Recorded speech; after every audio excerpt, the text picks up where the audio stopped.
Good evening and welcome to the Thursday, February the 22nd regular session of the Xenia City Council. We've been in special session and executive session since 6:30 discussing collective bargaining matters, and we're ready to begin our regular session at this time. We will begin with an invocation by Senior Pastor Todd Martin from the Liberty Worship Center, followed by the Pledge of Allegiance led by Councilman Smith.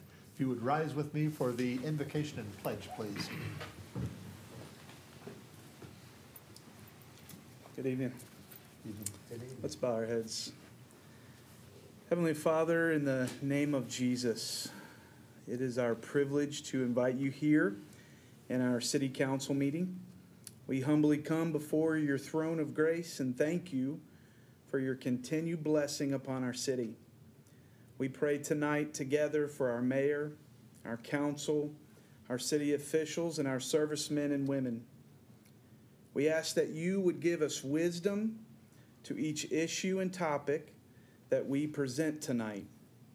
Let these leaders of our community have wisdom for the needs and policies and forward progress of our city. And Lord, we just take a moment to pray for the families, the recent tragedy in Florida at the high school. We pray that you would put your arms of love and compassion around them as they grieve for the loss of their family. And finally, Lord, we just say thank you. Thank you for the blessing over our city, its people, and its leadership. And Lord, I pray that you will give us life and the ability to lead Xenia into the future that you have for us. And we pray this in Jesus' name. Amen. Amen. I pledge allegiance to the flag of the United States of America and to the republic for which it stands, one nation, under God, indivisible, with liberty and justice for all. Thank you very much, Pastor Martin and Councilman Smith. May I have roll call, please? Vice President Wallace. Here. Councilman Scrivens. Present. Councilman Louderback. Here. Councilman Smith. Here. Councilman Dean. Here. Mayor Mays. Here. President Engel. Here. Thank you very much. At this time, I would ask for a motion for approval of our minutes, February 8th, 2018, regular session, please. So moved. Moved by Vice President. Second, please. Second. Seconded by the mayor. Any discussion or question on the minutes, please?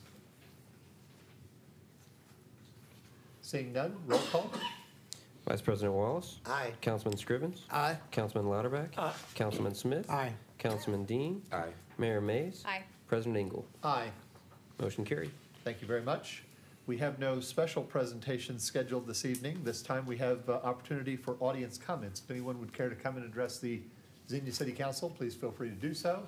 Step to the podium, provide us your name and address. Limit your comments 4 to 5 minutes, please. Good evening, everyone.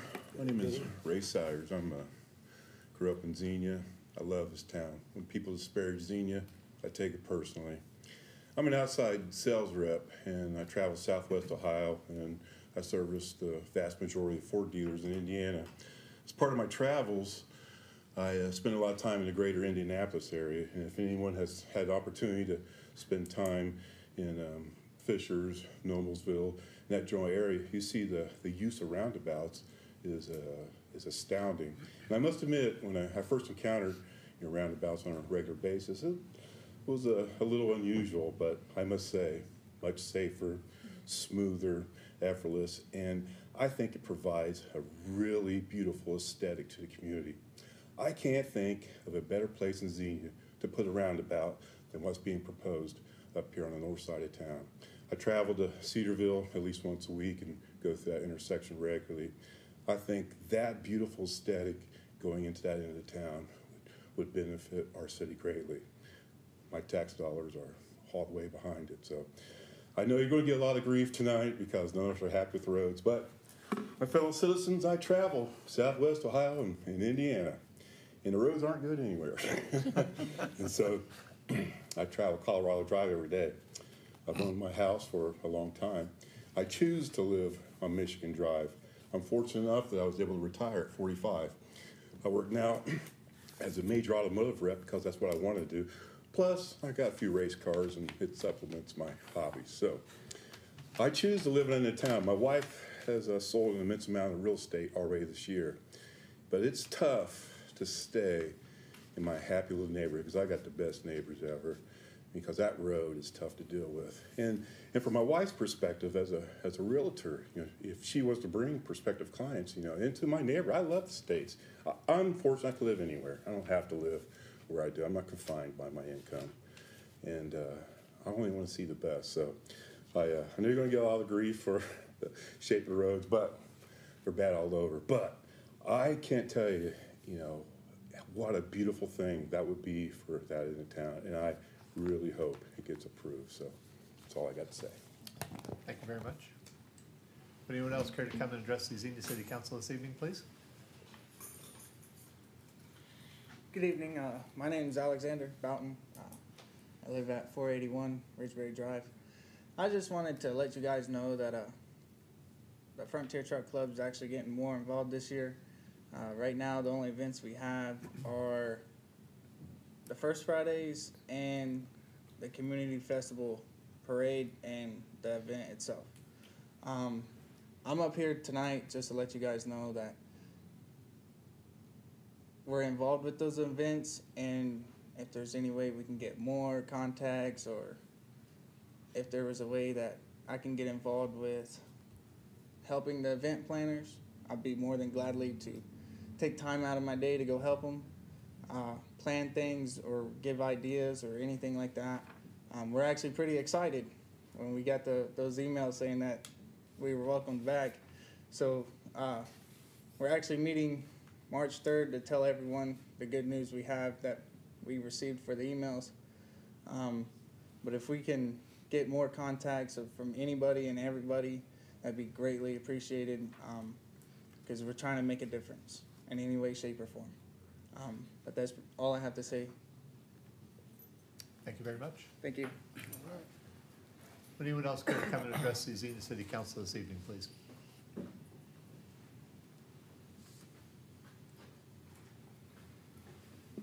John Kelp, Executive Chair of the Republican Party, 936 Orville Way. I just want to come here tonight. I don't think I'm going to make the next meeting. And towards the end of March, we are starting to plan a grand opening for our Republican headquarters. It's going to be located at 45 East Main Street. Many of you know it as the Widener Building, the old J.C. Penney Building, a lot of different names. Greg Burnett, the owner of that building, has been phenomenal to work with. He is one of the few people in our downtown area that is truly investing a lot of money in our downtown. I cannot say there haven't been some bumps along the road getting to where we are today. There have been a few challenges, and would be willing to discuss those at any time with anybody that would like to hear the challenges. And I sat on that side of the diocese and heard those challenges, and I've seen them firsthand this time. But he's done a phenomenal job. He's investing a lot of money. We're happy to be located in the county seat, right across the street from the courthouse, all the county offices, the sheriff's department, the city building, the police department. We think it's going to be a phenomenal location for us.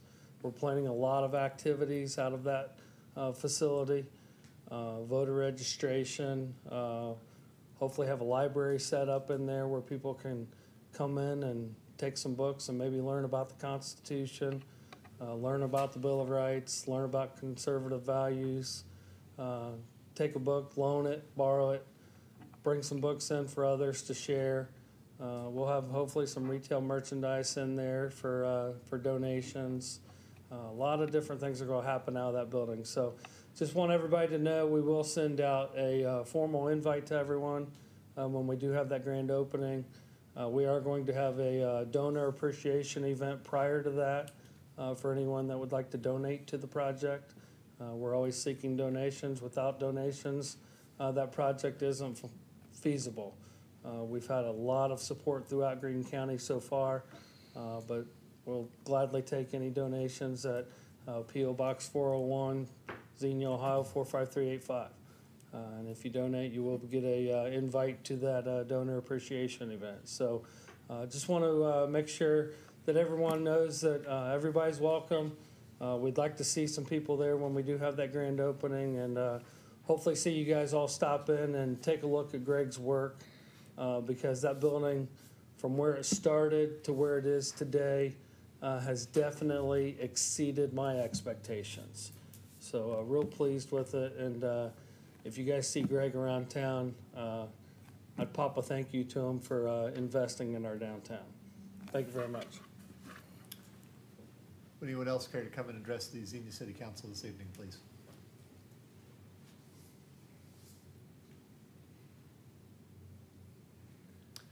Seeing none, we will move on to our next item, which is old business. The first is Resolution 2018-F, which is authorizing the city manager to execute a 3-year economic development revolving loan fund administration agreement with the Ohio Development Services Agency for the use of Community Development Block Grant Program income, originally introduced by Vice President Wallace. Move the approval. Move for approval. Second, please. Second. Seconded by Councilman Latterback. Any discussion or question on the motion, please? Seeing none, roll call. Vice President Wallace. Aye. Councilman Scrivens. Aye. Councilman Lauterbach. Aye. Councilman Smith. Aye. Councilman Dean. Aye. Mayor Mays. Aye. President Engel. Aye. Motion carried. This time, we typically have a space for public hearings. We have none scheduled this evening. Our next item is new business. The first item for consideration is ordinance 2018-07 as an emergency, authorizing the city manager to enter into a contract with Weibel Energy Systems and Company for the purchase of a chiller system for the Xenia Justice Center and declaring it to be an emergency. Mr. City Manager, please. Thank you, Mr. President. This evening, staff is recommending City Council approve, again, as I mentioned, as an emergency, an ordinance authorizing the execution of a contract with Weibel Energy Systems for the purchase of the chiller for the Justice Center at a cost not to exceed $232,401. On January 10th of this year, service staff was notified that the chiller system located in the parking lot to the north of the Justice Center building had appeared to be damaged. This occurred during the severe freeze and thaw events that we had earlier in the winter. It appeared to staff that these temperature extremes had caused some pretty severe damage to the piping in the large chiller unit. This equipment was not replaced with the recent rehab at the Justice Center and was thought to be near end of life, but with some remaining usability. Replacement of this HVAC system component is critically important to the Justice Center, in addition to ensuring environmental comfort for the staff and visitors of the center. The chiller unit helps to ensure that the core temperature of the facility does not exceed levels that would place essential temperature-sensitive computer and digital dispatching equipment for our 911 center in jeopardy. Because of the comprehensive familiarity of the Justice Center HVAC system, city staff solicited an assessment of the chiller system from Weibel Energy Systems, with whom we've had a long relationship. Given the age and the difficulty associated with the potential repair of the system, Weibel had recommended that the city consider entire unit replacement for the chiller system. So after evaluation, staff concurred that that would be the most cost-effective approach moving forward, and we commissioned Weibel to engineer the replacement. The cost proposal submitted by Weibel has been provided in your packet. It should be noted that the city has filed an insurance claim for the failure of the system, and we hope to recoup at least a portion of the cost for the new system. Replacement of the chiller system is critically important, given that the expected timeline for ordering, manufacturing, and then installing the unit is expected to take upward of 8 weeks. We face an emergency need to advance the project, and thus we are requesting it as an emergency this evening. Thank you very much. May I have a motion, please, as an emergency for this item? So moved as an emergency. Thank you. Moved by the mayor as an emergency. Second, please.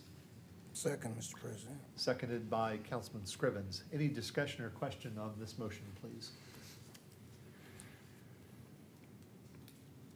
Seeing none, roll call. Vice President Wallace. Aye. Councilman Scrivens. Aye. Councilman Lauterbach. Aye. Councilman Smith. Aye. Councilman Dean. Aye. Mayor Mays. Aye. President Engel. Aye. Motion carried. Thank you. Next item is ordinance 2018-08, also an emergency, amending chapter 881 and enacting sections 881.98 and 881.99 of the city's income tax code and declaring it an emergency. Mr. Finance Director. Yeah, so House Bill 49 passed in the state legislature. It impacted a variety of things, but most notably here, income tax collection from municipalities.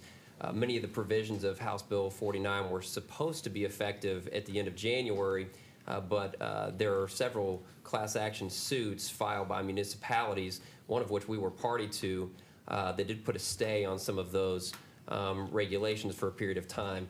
We learned yesterday that the judge that was hearing the suit that we were party to did render a decision, and unfortunately, the judge did side or render an opinion in favor of the state. Because of that opinion, we need to move quickly to enact some of this legislation. I think that there will be a desire to appeal this judge's decision, and there are also other lawsuits of a similar nature filed in other courts to which there may be a different outcome. So we'll wait to see what the outcome of those decisions are. If they're in conflict with the decision that was made by this judge, then it would go to a higher court to hear the case. But because of what happened here yesterday, we feel that it's prudent to go ahead and amend our code so that we're in compliance with the law for now, and we'll start to implement some of the things that are required in the code. The changes are problematic for the city for a variety of reasons. The part of this that impacts us to the greatest extent is that businesses can file now their tax return with the state through the Ohio Business Gateway, and the state will charge us a fee for processing that, a fee that we were not paying previously. The resident, or not resident, but the business can opt to go this route and file through the state, and the city has very little to say or to do in response to that. We cannot audit those returns. We are not going to be provided with the information that supports those returns, so there's no way for us to verify that what has been provided to the state is actually in compliance with the law or with our tax code or with our income tax rate for that matter.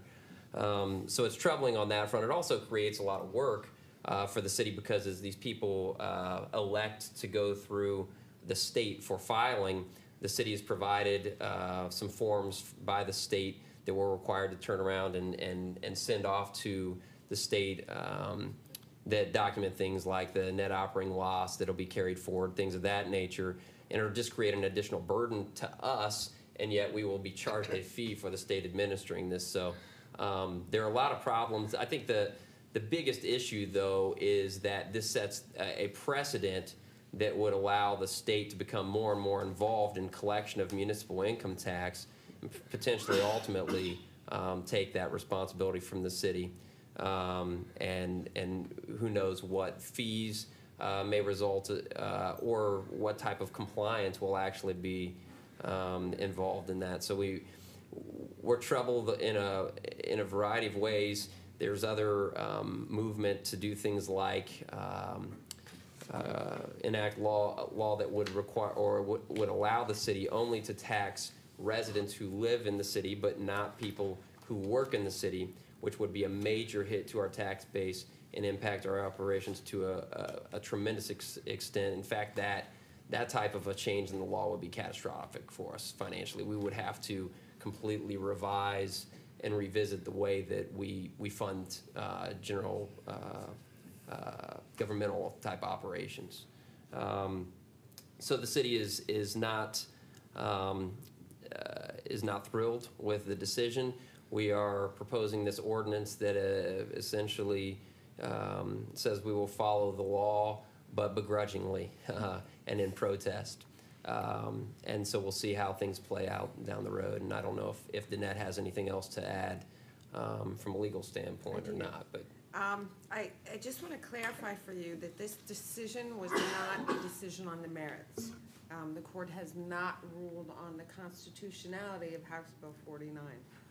what had happened was, because there were certain provisions specifically to the centralized collections that Mr. Duke was talking about, we were required to have in place by January 31st. So as part of the lawsuit, they filed for an injunction that the state could not enforce that deadline on the cities. That was what the judge ruled against, that there's no injunction issued. So we do need to go ahead and act this. There was an agreed order, excuse me, that came through the court. It's got to be in place by the 24th of February. So we're 2 days away from the deadline, which is why we presented it as an emergency. But this did not get to the actual merits. That has yet to be decided. But the state's been pretty clear about it. This is a first step. It's a money grab by the state. So we'll continue to fight it. The lawsuit that we are part of, there are over 100 cities. There's been another class action suit, so the cities in Ohio are fighting back. Thank you. May I have a motion, please, as an emergency? Absolutely. I'll move the passage of ordinance 2018-08 as an emergency. Thank you. And a second? Second. Seconded by the mayor. Discussion or question on the motion, please. Councilman. I would just like to comment, I agree with the law director. This is another money grab by the state of Ohio. Casey balanced his state budget on the backs of cities like Xenia.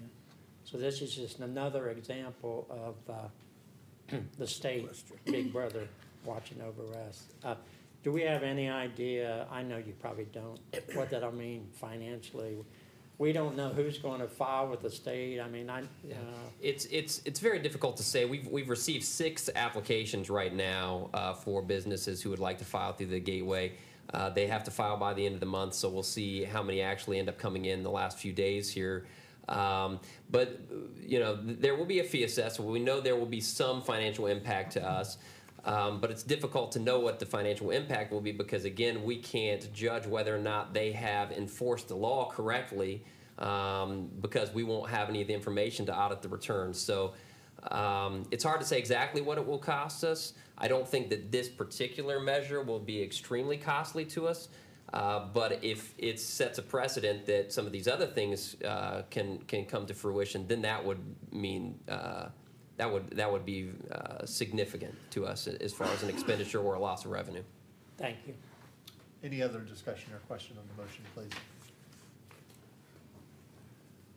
I suppose one of the reasons that this particular type of measure that the state is doing to the cities frustrates me is that Governor Kasich and the folks at the state level would be absolutely up in arms if the feds were doing this same thing to the state of Ohio. They would be absolutely up in arms. But on the other hand, they're doing the same thing to the counties and the cities here in Ohio. And of course, he ran all over the country while running for president, talking about how he balanced the Ohio budget, but he failed to say that he balanced that budget, as Councilman Louderback said, on the backs of the cities and counties in Ohio. And this is just another measure, and as the law director said, a money grab, and it's frustrating and disgusting, and we need to do everything and anything and everything we can to fight it in every way possible.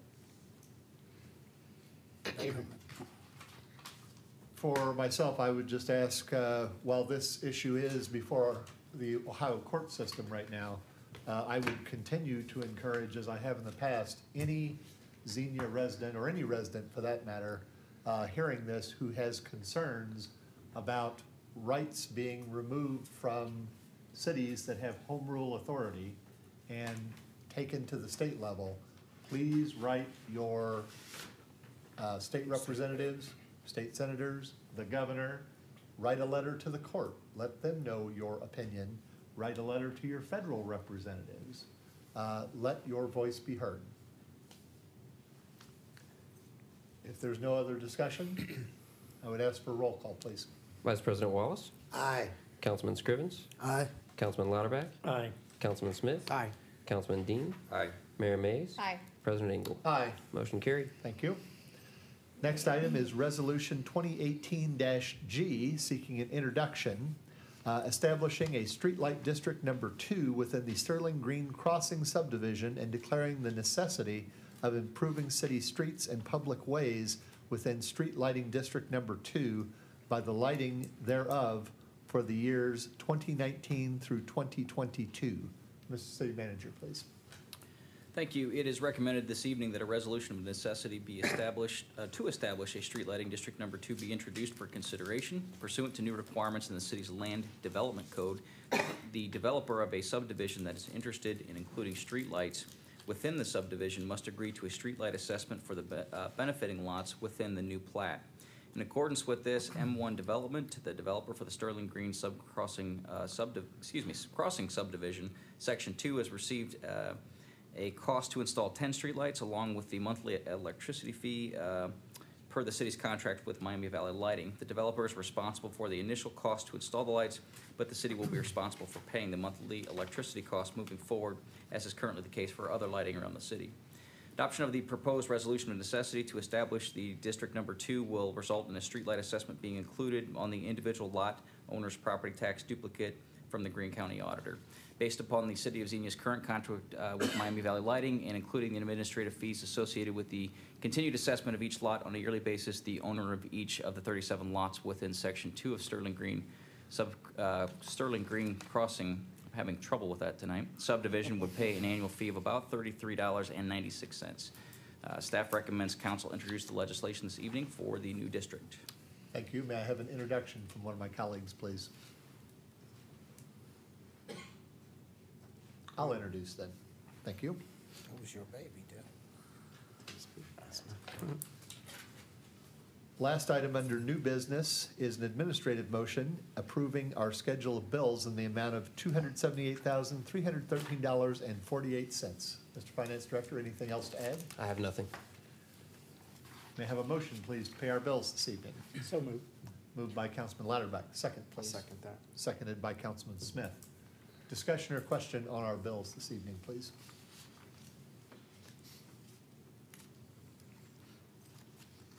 Seeing none, roll call. Vice President Wallace, Aye. Councilman Scrivens, Aye. Councilman Lauterbach, Aye. Councilman Smith, Aye. Councilman Dean, Aye. Mayor Mays, Aye. President Engel. Aye. Motion carried. Thank you very much. At this time, we have reports of committees, mayors and managers. Mayor Mays or City Manager? I think it's on me. Thank you. Mayor and I attended the February Mayors and Managers in Vandalia. There was a presentation given by Physician Services at Kettering Health Network regarding specialized services for public safety personnel. Panelists provided statistical evidence of the substantially higher than normal health risks in late career, as well as retired firefighters and police officers tend to face. It's actually quite startling when you see the numbers and particular things like cardiac arrest, the much higher incidences among these occupational folks. So we'll be exploring some options to utilize some of the services that Kettering Health can provide and looking at how we can integrate some of these types of services into a wellness program that staff is currently exploring for city personnel. So some interesting stuff. Also wanted to note, we were notified through mayors and managers that, excuse me, the small cell litigation, so this was, or legislation, we were borderline litigation on this issue. If you recall, this is the large cell phone companies who wanted, under Ohio law, there were provisions that would allow these companies to come out and use public infrastructure to place the small cell infrastructure that would allow for an improvement of their services. I think in general, cities are supportive of this. It's good to have that network built out, that technological capacity. We just would like to have some say in how our public assets are being used. The process has gone through some negotiation involving a group of mayors and managers from across the state, working with state legislators as well as representatives from the telecom industry. Very happy to report they came to I think a good resolution. Nobody loved it, but everybody could live with it.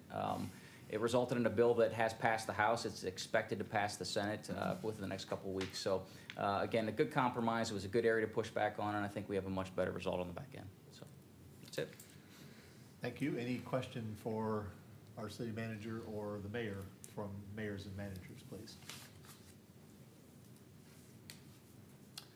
Seeing none, Miami Valley Regional Planning Commission. Councilman Louderback, please. Thank you, Mr. President. We did not meet in February. We will be reconvening in March. Thank We've you. been on a winter break since November, I think. It sounds a little bit like Congress. Congress over. Anything in general for MVRPC for Councilman Louderback, please? Seeing none, we have appointed official reports and council comments. First, Mr. City Manager. Thank you. Just one item I wanted to report on this evening. I wanted to take a moment to acknowledge the efforts of some of our staff in our Public Service Department. As council will recall, we have been working with the Ohio EPA to address issues associated with gas migration at our closed landfill. One of the things that we're being required to do is install a deeper trenching system adjacent to Area A, which runs along Tyler Road. And this would prospectively help to mitigate the massive gas migration off-site. This was a pretty big project, ultimately running over 300 feet with a deep trench, making the project both difficult and somewhat dangerous. After evaluating options, the decision was made to go ahead and try this project in-house. I'm very pleased to report this evening that our maintenance staff has pretty much completed the project ahead of schedule and without incident. Our cost for the effort was about $71,000. While this does not include labor expense, it still represents a really significant savings to our taxpayers. How much, you would ask? Well, consider that our staff solicited bids for this work last year. The estimates for contractual service at that time, which was only going to be a 200-foot project, ranged from $142,000 to $197,000. So we literally brought the project, even with labor in, at half or less of what the estimates were. So I wanted to give a shout out to a number of employees who really worked hard on this project. John Collins, Robert Hughes, Chad Gallagher, Josh Kell, Adam Jones, Josh Blackburn, Tret Solly, Scott Hiller, and Marty Livingston. Also, Ray Farrell and Eddie Walker, who were the supervisors that oversaw the project. We do a lot of work in different projects, but when it comes to large projects where we have really deep trenches, we don't do a lot of that. So to kind of branch out into some new areas and try to do something more cost effective, really proud of these guys. They did great work. And to boot, they did it here during the winter season when we've had all these other obstacles with the weather to deal with. So just wanted to acknowledge them publicly this evening. That's all I have. Thank you very much. Mr. Finance Director. Thank you, Council President. Would like to remind the public we are approaching our income tax deadline of April 17th. There are several ways that you can file taxes. You can do that online on our website. You can actually file via secure email. You can mail in a return, and then you can also come in person to the tax office. Our hours 8 a.m. to 5 p.m. Some people in the public may not know, but we actually prepare income tax returns for residents free of charge. So you just make sure that you bring your information, W-2s, Schedule C's, Schedule E's, if you've got some various types of income, and we'll take care of you. So I want to encourage you to go ahead and do that now. If you come in here in the coming weeks, the lines will be much shorter than if you wait until the April deadline. So I want to encourage people to be proactive and come in and let us help you get that prepared and taken care of. That's all I have. Thank you. Madam Law Director. I have nothing this evening. Thank you, sir. Thank you. Mayor. You're starting with me. It says I have to right here. Oh, all right. I was not prepared. We can come back to you. No, I'm good. We'll start with this past Monday. I wanted to thank Green Memorial Hospital for hosting a lunch. Specifically, Jeff Brock, the president of the Green Foundation, had me out to meet with the president, Rick Dodds, as well as the vice president of operations, and just talk about some of the vision they have for Xenia. The hospital is very committed to this community, and they are excited about serving the city of Xenia and partnering with the city to continue just to build a better and healthier community. On Wednesday, the 21st, I had an opportunity to work with Story Chain. Story Chain goes out to the different jail facilities here in Xenia, the women's and the men's, the adult detention centers, and they work through Greenleaf, and it's a program that works with parents who are incarcerated, and they get to read stories and they get recorded for their children. So it's a chance for children to get to hear their parents. The library helps provide the books. The kids can follow along in the book that they hear their parents reading. So I personally went out to the men's facility, and some of the people there, was several of us, they practiced reading their children's books to us, and it's a really neat program. It's something that is very purposeful, and I just wanted to thank Story Chain for the work that they're doing. Also on Wednesday, I participated in the ribbon cutting at Coffee Hub, and they are official now. So they've been around for a while, but they did their official ribbon cutting on Wednesday. If you haven't been, you are missing phenomenal coffee.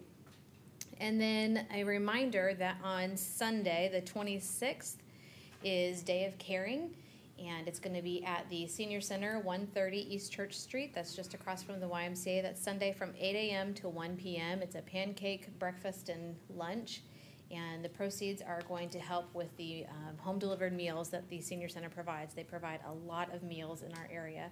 So if you have a chance to go before church or after church, or some of us might sneak there during church, I think it's around $4, get some pancakes and help with this fundraiser. And a final reminder, well, I'll be reminding several times, but my final thing is that Saturday, March 31st is the community Easter egg hunt. And I just want to remind folks that this is a free event put on by the city as well as the Xenia Area Association of Churches and Ministries. It's a very large group effort. And I wanted to mention it tonight because if your business or your church, your parachurch organization would like to donate a basket as an Easter basket as a giveaway, please do so. You can contact the city. You can contact myself. You can drop off a basket here at the city, and we will get that out. The ages are from babies all the way through 6th grade. And so any type of Easter basket you want to put together that would be something that is donated at the end of the Easter egg hunt, we would be very thankful for that. So that's all I have. Thank you very much. Starting with Councilman Lauterbach, please. I have nothing this evening, thank you. Thank you. Councilman Smith. Thank you, Mr. President. A question for city manager. The business down the street that hasn't opened yet, that Devil's Brew, Double. Yeah, what's going on with that? Last I heard, they were looking at March, early Okay, March for their okay. opening. Their big delay came, the equipment they had for actual brewing, they ordered out of California. After they placed the order, the company went out of business. Oh, wow. So Okay. they had a delay, but they're back in action, and I'll find a date and forward that to all of you, because we're very, very excited about that business opening downtown, but I think it's early March. Okay, thank you very much. Because, congratulations to the city of Xenia. In the last couple of weeks, we've had a couple restaurants open up. So congratulations to the owners of Penn Station, as well as Rapid Fired Pizza. And I was told that the Xenia location actually set a record for deliveries of all the locations. I don't know how accurate that was, but that was an employee that told me that. And because they do deliver, and that's really nice. So I picked a bad month to go on a diet. But anyway, another great restaurant we have right here in town, and it is downtown, is One Bistro. My daughters actually had opportunity to volunteer. They thoroughly enjoyed that one Saturday afternoon. So that's great for them to do that. On the other thing on my mind is, it's really easy in our society today to use social media and Facebook as an outlet to vent. And unfortunately, cyberbullying is just one thing that happens. But it's really sad, the tragedy that happened in Florida. And no matter what political side you're on, mental health is an important subject to talk about. If you know of a neighbor, a child, or someone that's hurting, reach out to someone, reach out to teachers or a parent or your police department, because I can only imagine what's going through the minds of the victims, families, and those survivors in that situation. So, we just need to pray for our country as a whole, because it's not the enemy across our borders that's destroying our country. It's coming from within. So again, just lift up those that have been affected by this violence with your prayers. And that's all I have to say. Thank you very much. Thank you. Councilman Scrivens, please. Thank you, Mr. President. Good evening, ladies and gentlemen in the city of Xenia. Couple things, Mr. President. First, I'd like to ask the city manager, is the street sweeper still at work, or is it not working, or? Should be working. I'm not sure what their schedule is right now. They are probably out putting some priority on pothole filling before they go into full bore. But I can check to see what their schedule is. Well, just there's a few places where the leaves are piled up and they dam it up, and then it can't flow to the catch basin. So now we got standing water. I was just wondering. Yep. All right, sir. Appreciate that. Mr. President, I'd like to give my regrets to the Xenia Area Chamber of Commerce, who won't be able to attend their annual dinner this weekend. I have a prior engagement with our church. We have our annual African American Black History Dinner on the last Saturday of February at 4 o'clock, so they got me too late. And I also would ask all of the people of the city of Xenia to remember that we have to support our Xenia Buccaneer basketball team. They're playing against Fairmont this weekend, Saturday at 7:30 over at Trotwood Madison. Xenia knows they either win or they have to go home. So we intend to win. So hope everybody will come out and support them. If you do need a ticket, they're still available at the athletic department office between 9 and 3. That's the little trailer there behind the high school. And please come out and support the Buccaneers. One other thing, Mr. President, is I did receive the annual report from Judge Murray, and over at the Xenia Municipal Court, I hadn't had a chance to walk through the whole Justice Center yet and get a good gist of what's going on, but I intend to do that between now and the next meeting. And this annual report is pretty complete. They're on the job over there, so I'm impressed. And then finally, Mr. President, I went to the meeting earlier this evening at 4 o'clock on the second floor of the library, where Mr. Chris Berger and some of his colleagues with the Ohio Department of Transportation were making a presentation with the proposed roundabout that Mr. Ray had spoken about earlier. This roundabout, to me, is a godsend. I have walked up and down these streets with no shoulder, and it's hard to cross at that intersection even today. And this is like 50 years after I walked it.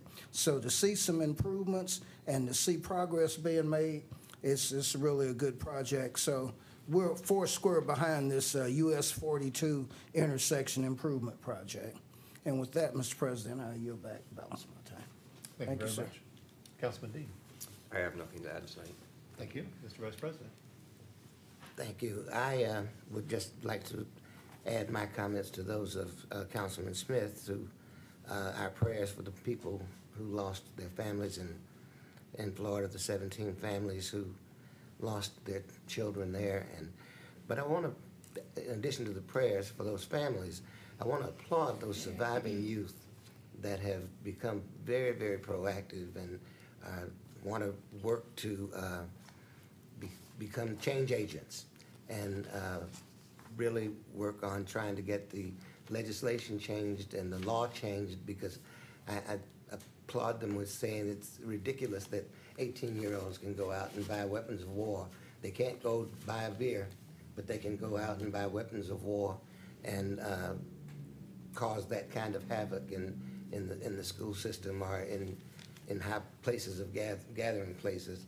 I'm just really, really proud of what they did, and their comments in the Oval Office were wonderful, and I got to see just a little bit of the presentation that they had with Senator Rubio, and it was superb.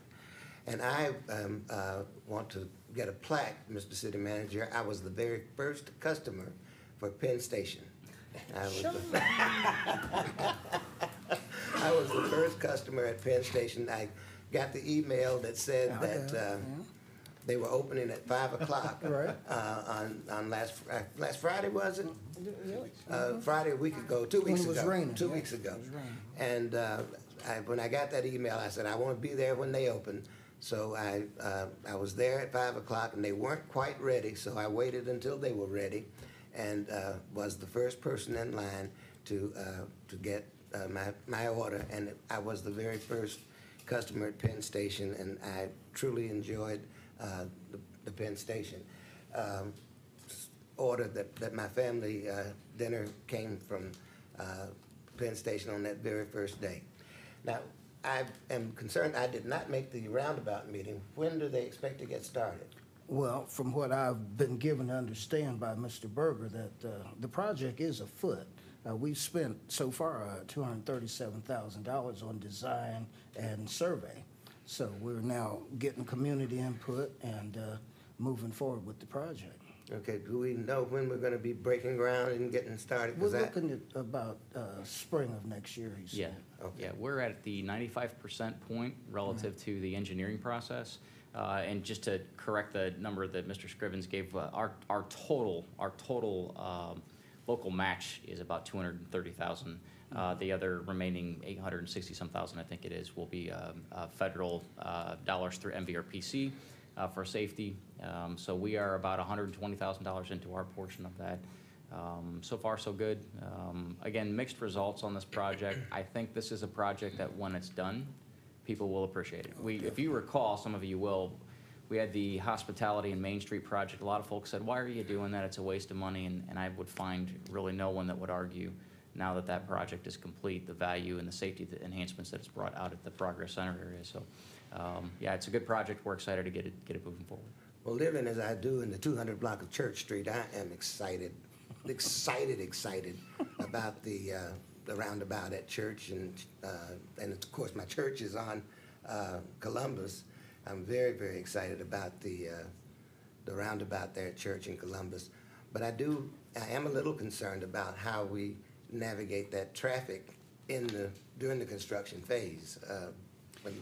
As part of what the overall engineering study would require and what will be bid out for the project, there's what we call a MOT, a maintenance of traffic.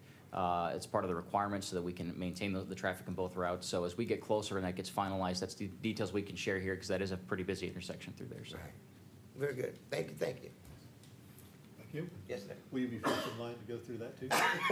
Probably, given that I'm an adjunct faculty member at Wilberforce University, and I go to the church every day. Sure throughway. So we should put a toll there, is what you're saying, right? Can I add just one thing?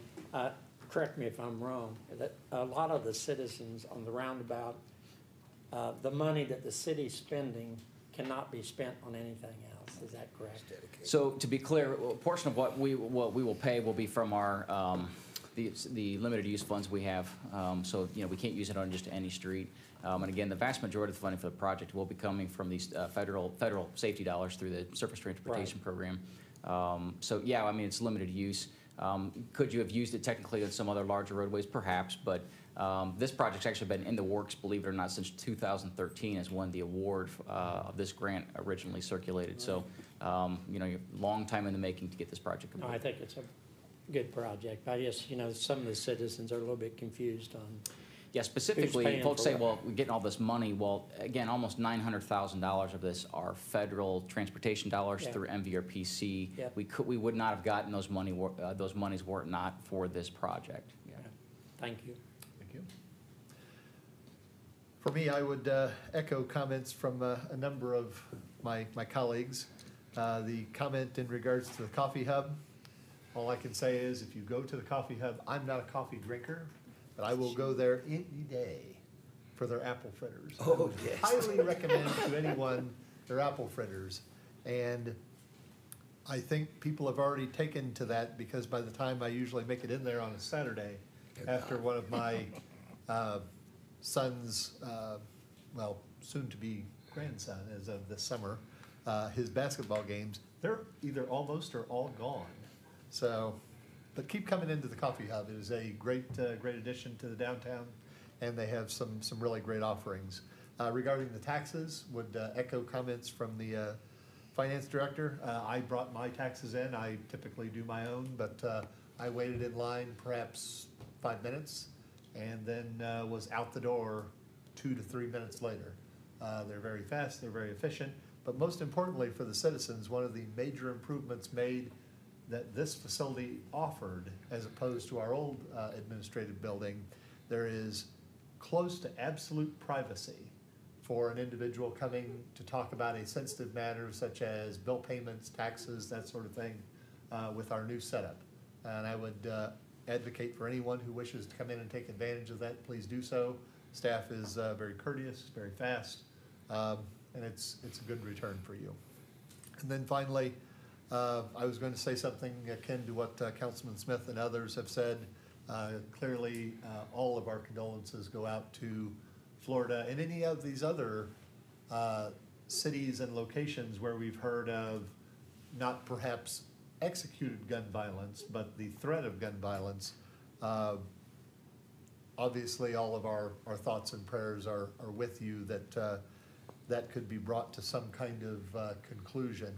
I would echo Councilman Smith's thoughts, though, about the overall mental health and other services process. There is where our true need lies. Right.